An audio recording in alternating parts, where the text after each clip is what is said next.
claro que sí, doña Sara Carbonell, directora general de CMC Márquez. Buen verano ha tenido usted, que la veo muy morena. Para lo blanca que soy yo, sí.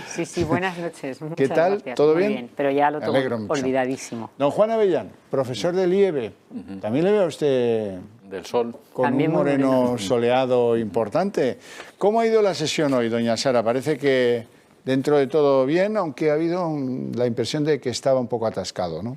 Es que estamos, desde un punto de vista técnico, en el caso del IBEX, no a nivel global, que se mueve ahí una especie de lateral y yo creo que hasta que no cierre por encima de los 9.000, el mercado le va a costar animarse y le va a costar coger impulso. Y luego, en términos generales, en realidad la bolsa va bien, no se puede decir otra cosa. Estados Unidos es que no se puede decir otra cosa. Veremos qué pasa, pero es que en realidad es alcista. Y luego ha habido muy poco volumen este verano. Ahora esta semana sí que empezamos a ver más volumen, con muy buenos datos macro, algunos esta mañana, sobre todo en Asia. Otros, bueno, un poco peor de lo esperado en Alemania, confianza y demás. Confianza del inversor mal en Alemania, sí, cuarto sí, mes. Peor de lo esperado, pero está esperando en Europa, el mercado está esperando al BCE. A ver qué pasa, que a lo mejor luego no pasa nada y entonces veremos cómo reaccionan los mercados. Pero está un poco como insulsa ahora mismo la bolsa. Profesor Avellán. Pues sí, parece que sigue de vacaciones y la verdad es que estamos esperando, seguimos esperando a ver qué pasa el jueves.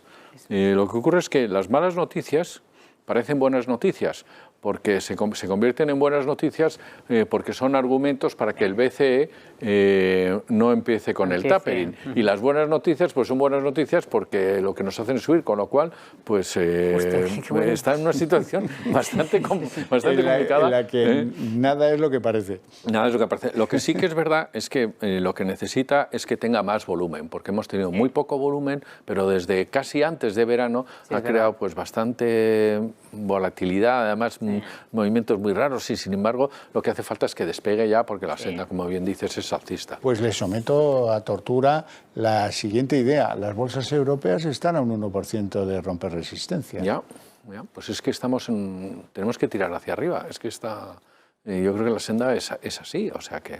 Sara, ¿tú lo ves igual? Sí, bueno, también luego los analistas, el tema de soporte, resistencias, hombre, hay algunas que evidentemente son vistas por todos, pero bueno, que a veces es un poco más subjetivo. Resistencia, pues eso, podría ser en el IBEX los 9.000. Podríamos hablar quizá más de resistencias de niveles psicológicos, que sí que es verdad que es lo que decíamos al principio. Necesitamos volumen, como romper esos niveles, y cuando se rompan, ahí sí que creo que pueden coger impulso y es lo que va a animar a los mercados. Pero como también nos hemos estado moviendo el último año, este año y el pasado, en un entorno, no sé si decir hostil, pero extraño, yo creo que el mercado está un poco como a la espera, está más desconfiado, pues eso, a ver qué noticias, qué es lo que va a venir, qué va a pasar con los bancos centrales, que en realidad han jugado mucho este año a obviar cosas que están pasando, pero a tranquilizar a la vez. La FED de momento ahora no está en el punto de mira, está el BCE, pero en cuanto veamos una declaración de algún miembro de la FED en no sé qué evento, dando a entender que también... y otra vez se va... Claro, y entonces, bueno, yo creo que es un poco lo que decimos. Poco volumen, un poco insulso todo y efectivamente cerca de resistencias, pero la senda de fondo es alcista. Bueno, vamos a temas españoles. Recordarán que tuvo enormes dificultades Antonio Garamendi cuando apoyó lo de los indultos de Pedro Sánchez. Serios problemas. Tuvo que desdecirse, en fin, una filigrana tuvo que hacer el hombre. Hoy se ha descarado, una cosa en su día fue dicha y esta debe también ser dicha. Hoy ha dicho que él no está de acuerdo con aumentar el salario mínimo interprofesional y ha querido darle una dimensión de decir, y ya está. Nosotros no vamos a estar en eso. Bueno, luego ya veremos, cada uno es dueño de sus palabras. En segundo lugar, ha abierto una gatera muy importante. Muchos españoles están preocupados. Oye, que estamos en septiembre y no sabemos si nos van a renovar los ERTEs o no. Hay cantos de sirena del gobierno que dicen que sí, que nadie se preocupe, incluso que esto puede ser algo como más eterno, no sujeto a renovaciones trimestrales. En cualquier caso, mucha gente está preocupada por eso y muchos habrán sentido alivio al oír a Garamendi decir que hay que adelantar la negociación de los ERTEs y la gente tiene que tener el derecho a cierta seguridad en cuanto a los comportamientos de su empleo. Hoy ha estado Antonio Garamendi en la radio que fue de esta casa, Radio Intereconomía, haciendo estas declaraciones. Lo que queremos es que la gente tenga trabajo y lo que pensamos sinceramente es que con esta subida lo que puede hacer es que menos gente entre en el empleo. No estamos diciendo que no se suba, estamos diciendo que no se suba ahora, es decir, estamos diciendo que no es el momento. Tenemos, que para mí es fundamental, el tema de los ERTE. Todavía hay 270.000 personas en España en ERTE, que yo sí espero, que es lo importante, es que se nos llame a la mesa, que nos podamos sentar, que podamos hablar y que la gente, y que las empresas y que los autónomos no estén esperando al último día. Bueno, Sara, ¿qué te parece? Pues yo creo que tiene razón en lo que dice, y luego yo creo que el tema de los ERTEs es un tema bastante importante y complicado, porque en realidad estamos ahí contando como trabajadores a un grupo que en realidad pues pueden ser empresas fantasmas, etcétera, que además eso sirve luego de argumento para decir, no, es que estamos recuperando el empleo, entonces hay que subir el salario mínimo, cosa que yo creo que no es el momento tampoco. Y yo creo que desde mi punto de vista esa tiene que ser la actitud. Yo no creo que sea tampoco el momento ahora mismo. Profesor Avellán. A ver, según cifras del Banco de España, el último momento tuvo un coste de unos 125.000 empleos. Según lo que ocurre es que yo creo que nos tratan de una forma bastante infantil, porque los datos económicos, es decir, aquí hay que jugar con la econometría y con una ciencia econométrica que tiene que tener el gobierno, es poner encima de la mesa, señores, si nosotros subimos las consecuencias de subir un tanto, si subimos 19 euros, si subimos 25 euros, la consecuencia es una caída del empleo de tanto. Y tenemos que ser adultos como para saber, ¿es necesario subir el salario mínimo? Pues sería conveniente subir el salario mínimo, es decir, tenemos una inflación, bueno, esperemos que sea coyuntural, esperemos que sea así. Yo no me atrevo a decir que fuera de una forma o de otra, no voy a decir al Banco Central Europeo ni nadie, pero yo lo que creo es que habría que poner más cifras encima de la mesa y no esperar a que el Banco de España nos dé, como siempre, los informes que son a tiro pasado, que es lo que tiene que hacer el Banco de España, sino, oiga, jueguen ustedes con la econometría y díganos exactamente cuál es el coste por euro de la subida, que eso es lo que debería ser, el coste medido en términos de empleo perdido. O sea, y luego el tema de los ERTE, que es de justicia, que esas 270.000 personas que dicen que quedan en los ERTE sepan qué expectativas tienen hasta final del año, ¿no? Sí. ¿Qué menos? Pero es que eso es como todo, es decir, igual que las personas que están en el ERTE, las personas que les quedaba poco para jubilarse, es decir, las decisiones se toman tarde y tardan mucho en tomar esas decisiones. Ahora con el tema eléctrico pasa lo mismo, estamos trabajando, estamos profundizando, vamos haciendo, es decir, son términos que se utilizan habitualmente y sin embargo lo que la gente necesita es tener certidumbre encima de la mesa. Señores, hay que ser mucho más certero a la hora de tomar decisiones, yo creo. Subida de la energía o de la electricidad que se está llevando por delante empleos. No piensen que no, que esto es al aumento de costes. Habrá gente que le obligue a cerrar. Estoy pensando en peluquerías, estoy pensando en lugares de lavarropa, estoy pensando en bares que tienen altos costes en cámaras refrigeradoras, en negocios, en comercios, en fin. Hoy tenemos certezas. Por ejemplo, se despeja el futuro para Landhaben, Volkswagen en Navarra, que va a hacer el coche de Volkswagen, el coche pequeño eléctrico. Bueno, ya está despejado ese futuro. En SEAT también hay algo de despeje en cuanto al futuro, van a hacer varios modelos, Cupra, etcétera, tal, pero están muy impactados por la crisis de los semiconductores, tanto que han tenido que parar la producción en SEAT por la falta de los elementos, estos chips semiconductores. Sí, es que es una crisis que realmente es bastante importante y a mí me parece que poco se habla de ella en España, pero de hecho en Estados Unidos, yo creo que antes del verano se aprobaron unos presupuestos precisamente para reforzar la inversión en el desarrollo y en el empezar ellos a ser capaces de fabricarlos, porque la dependencia del duopolio que hay en este sector de los microchips, que al final los usamos no en coches, en lavadoras, en un montón de cosas que usamos todos los días, lo que hace es que se esté paralizando especialmente el sector autos. ¿Por qué? Porque cuando fue el confinamiento, como no había demanda de automóviles, pues pararon los pedidos. Pero el tema es que cuando tú fabricas un chip tienes un proceso de fabricación pues, de un determinado tiempo, 6 meses, lo que sea, y tienes que atender una demanda. Con lo cual, cuando ahora el sector automovilístico empieza a recuperar un poco la demanda y quiere tener esos chips, no pueden atender sus pedidos porque están ya asignados pues, a Apple, a las grandes, ¿no? la conclusión es que este duopolio lo que está haciendo además es que vaya a impactar en los precios finales, incluso se habla mucho, o bueno, hay estudios que pueden hasta cuantificar el impacto que puede tener la inflación también en los precios de muchos de estos productos. En conclusión, yo creo que el sector automovilístico va a sufrir mucho con esto, pero esto no tiene arreglo, o sea, no es, tienen que parar la producción ahora y a lo mejor dentro de 3 meses también, porque esto va por un tema de pedidos y de demanda de chips, en qué momento de la cadena están puestos en la lista de espera. Y eso que no les hablo de los que se han comprado un coche nuevo y les han dicho, el navegador te lo pondremos cuando haya. Que eso es así. Pues se está haciendo eso ahora veía. Sí, además con otro problema, también el tema de las exportaciones o importaciones, con el encarecimiento del transporte marítimo, que también les afecta. Estamos con el tema del gas, posible que a lo mejor haya desabastecimiento de gas, con lo cual, es decir, tenemos ahí encima de la mesa, una vez que parece que ya empieza a remitir el COVID, pues parece que nos vamos a encontrar con nuevos problemas que esperemos que se solventen. Y que obligarán a Europa a hacer una reflexión sobre su futuro industrial. Porque claro, sobre todo en este sector. No pueden estar fuera de la producción básica de algunos elementos sin los cuales no tira ni el automóvil. En fin, bueno, ya verán.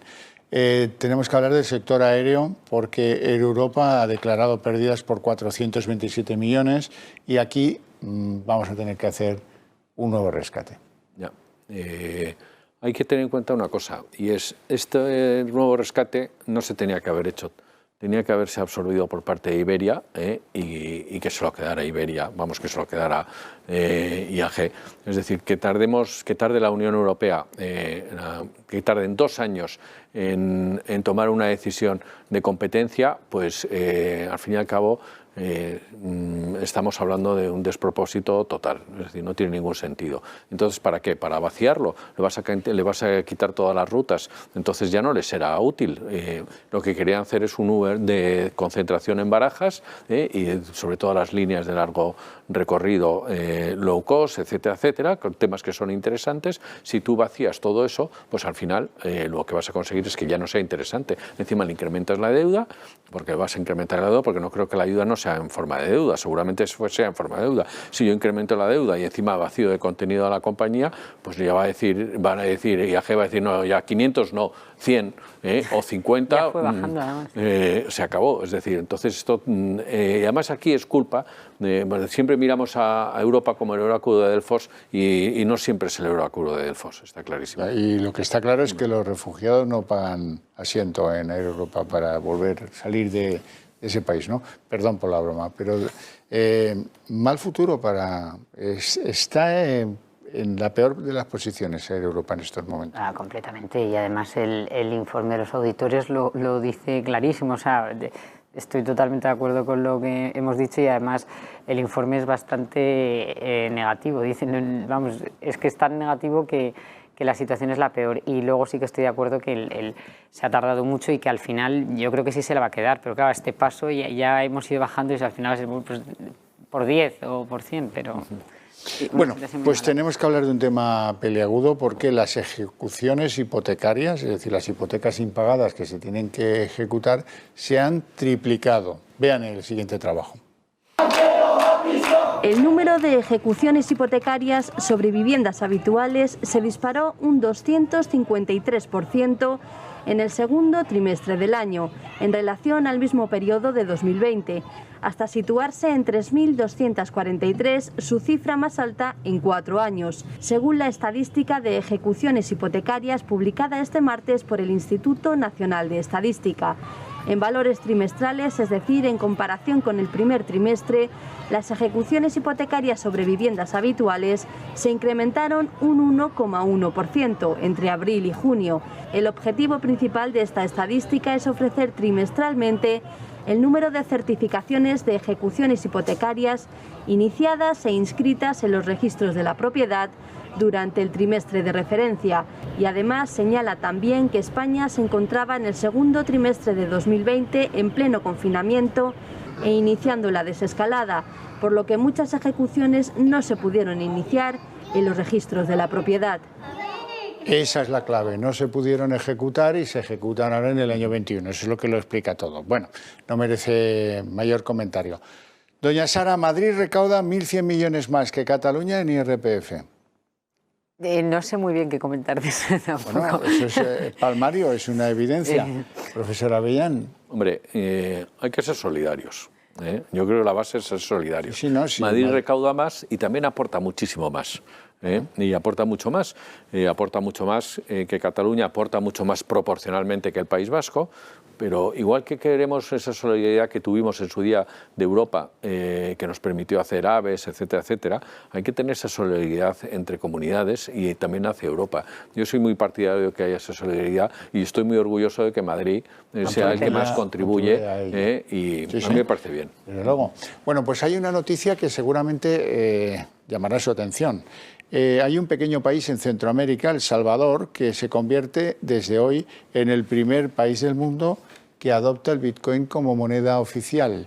De una manera un poco tramposilla, digo yo, porque para contentar a todos, el gobierno de El Salvador ha decidido que de entrada le va a poner en la cuenta a cada ciudadano $30 convertidos en Bitcoins, lo cual es nada o casi nada, pero en cualquier caso hay una incitación al uso del Bitcoin. Bueno, $30 son $30. Es si te descargas la aplicación y demás. Todo tiene como un porqué. Yo sé que hay muchos detractores porque la verdad que son muy innovadores. Pero también es verdad que hay mucho envío, hay muchísimo envío, muchas remesas de Estados Unidos a sus familias de El Salvador. Entonces, esto en principio está un poco destinado a evitar esos altos costes de todas esas remesas que facilitarlo de algún modo. Luego, por otro lado, es verdad que nosotros que ofrecemos criptos a través de derivados no tienes el Bitcoin en sí en tu wallet, es decir, operas un poco con los precios solamente, si suben, si bajan, pero yo sí que metida un poco en este mundo, sin ser muy experta, pero sí creo que es que las criptos han llegado para quedarse. Se han pagado 69 millones de dólares por una obra de arte, de criptoart, es decir, una obra de arte digital. Y quiero ver cómo funciona, pero no me parece que para el habitante de El Salvador, aunque ellos no estaban muy a favor, no creo que sea algo negativo. Profesor. Yo, la verdad es que no tengo argumentos, tampoco sé para decir si esto es un bluff o no va a ser un bluff o vamos a encontrarnos con una burbuja.